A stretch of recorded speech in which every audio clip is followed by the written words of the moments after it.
Nobody is saving any money anymore. And believe me when I say this is a lot different from just living paycheck to paycheck. With 42% of Americans claiming that they do not have an emergency fund as a backup, it shows you how difficult the financial situation is for many Americans at the minute. You never know when your monthly bills will go up, when your expenditure will go up, if your wages will be reduced if you get laid off from your job. The point of an emergency fund is to keep you protected and keep you financially stable. And many people have said they're not even prepared to deal with an unforeseen emergency $1,000 expense. So, we're going to take a look at exactly what's going on here, what's causing this, why are the American people not able to save, what are the factors behind it, and what can be done to put them in a much better place financially. So we'll take a look at all of this and we'll break down what's going on. But before we do, it takes just 2 seconds. If you're new around here and you enjoy this video, please do consider hitting the like and subscribe button down below. And without further ado, let's get into it. So where has this narrative come from that Americans are not in a position to currently save? Well, it's all to do with this report published by Bankrate. Their 2025 Emergency Savings Report examined over 1,000 Americans, asking them about their income streams, their savings, their debt levels, were they financially secure in today's economy, and how willing would they be to tap into their savings for any unforeseen expenses?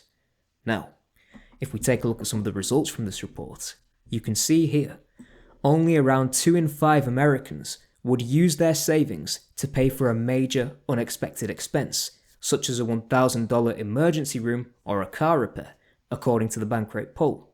That's down from 44% a year ago.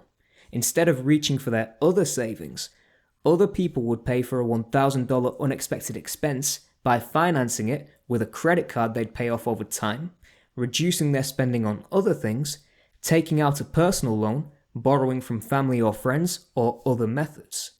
Now, we've spoken in the past about the credit card debt trap, and this quite clearly shows if Americans are now no longer willing to tap into their savings, or if they can't, because their savings are not sufficient enough, they have to look for the money from alternative sources. And the most common one, of course, listed there, being the credit card. And if we look at some of Bankrate's own insights into the emergency funds and personal savings situation, you can see here, 43% of US adults would pay for an unexpected emergency expense by borrowing money in some form. We spoke about the credit card situation, credit card debts. That includes 25% of people who would use a credit card and pay it off over time, up from 21% in 2024. And, in addition to that, they mention here Americans increasingly have no savings at all. 27% of US adults have no emergency savings as of May 2024.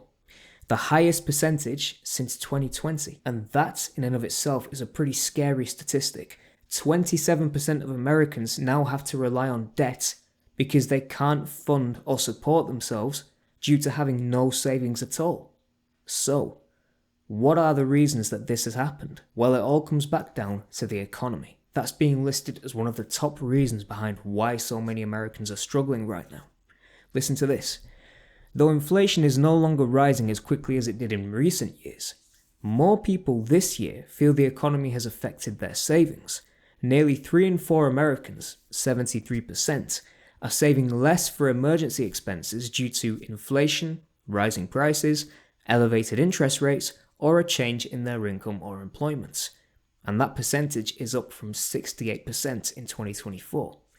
And if you look down here at this graph, you can see, because Bankrate asked these 1,000 people that they polled, when it comes to saving for unexpected expenses, which of the following factors is causing you to either save less, save more, or not do anything at all? The top 2 right there. Inflation and rising prices, 68% saying that's causing them to save less. Elevated interest rates, 47% saying that's causing them to save less. Let's think about this for a second. If interest rates go up and a person's income remains exactly where it is, it remains unchanged, can you imagine what the monthly repayments would be like on anything like a mortgage on a home, a car loan, credit card loans? What on earth must those monthly repayments be like? Now granted, it will of course benefit the owner of the loan, because then they're receiving more money back with each repayment, so long as the interest rates remain high. But for the person making the repayments, they're losing more of their money. Their income hasn't changed, but they're having to fork out more of it because the interest rates have gone up, meaning the cost of the loan has now increased as well. So when you take all of that into account, is it really then any wonder that US credit card delinquencies have reached the highest level since 2010? People don't have money for an emergency savings fund because they're putting more of their money into paying off their debt. But pretty soon, if these circumstances continue, they won't have any money left to pay off the debt either, meaning more delinquencies will start to occur. If people are relying on debt to finance their emergencies, then this just perpetuates a never-ending debt cycle, because people are now turning to credit cards, emergency loans, maybe borrowing from friends and family with a promise to pay them back. They're turning to those sources as opposed to tapping into their savings, because either their savings are limited or they don't have anything there at all. You could end up with more debt than savings. But here's the interesting thing. Is this affecting everyone the same way? Or is there a generational difference here in terms of having emergency funds, having savings, being able to use those in case a disaster strikes? Are the younger generation worse off, and are the older generations better prepared? Take a look at this. Generationally, Americans vary widely in their emergency savings levels. Over 1 in 3, 34% of millennials have no emergency savings, the highest percentage of any generation. Gen Z, 29% have no savings.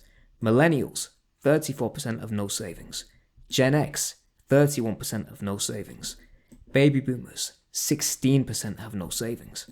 So you can see there quite clearly, the millennials and the Gen Xers are the worse off when it comes to having the emergency savings fund. And from the Gen Z standpoint, many of them have not been able to actually get into the workforce to actually build up their savings to begin with. Many bosses are firing Gen Z graduates just months after hiring them, with 6 in 10 employers saying they've already sacked some of the Gen Z workers they hired fresh out of college. And you can imagine, if they're getting laid off, then they're not exactly going to be able to earn the money to build a savings fund. They're going to need to rely on the bank of mum and dad, or other income streams, or even go into debt to try and keep themselves financially stable. But this is the problem with the layoffs. You never know how long you are going to be out of work for. If you take this from the perspective of someone who has done everything right, followed the rule of thumb, let's say they get laid off, but they have a 6-month emergency fund. For the first couple of months, they're in a pretty good spot. They're still looking for work, they've got enough money to get by, they're doing okay. But according to research, in the 3rd and 4th month, you then start to develop a sense of worthlessness, a sense of helplessness. You start asking questions. Why am I not being hired? Do I not have enough experience for this role? Is my skill set not matching this job description? Am I not good enough for this role? Why is nobody hiring me? All of a sudden, those 1 or 2 months that you think you'll be out of work until you get back into the workforce start to stretch more and more into your savings allowance before you go beyond the 6-month mark. Then, you start eating away into debts.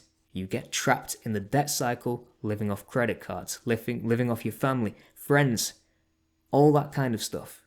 You then don't have enough to keep yourself financially stable.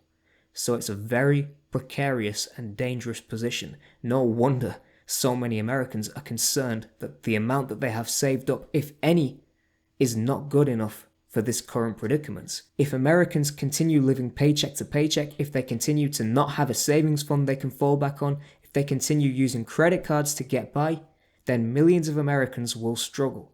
Big time. But let's see what happens in the next 3 to 6 months, and I promise I will bring you all the updates as soon as I have them. But until then, thank you all for watching. Please do consider liking and subscribing if you enjoyed this video. Drop a comment down below. Let me know your thoughts on the situation.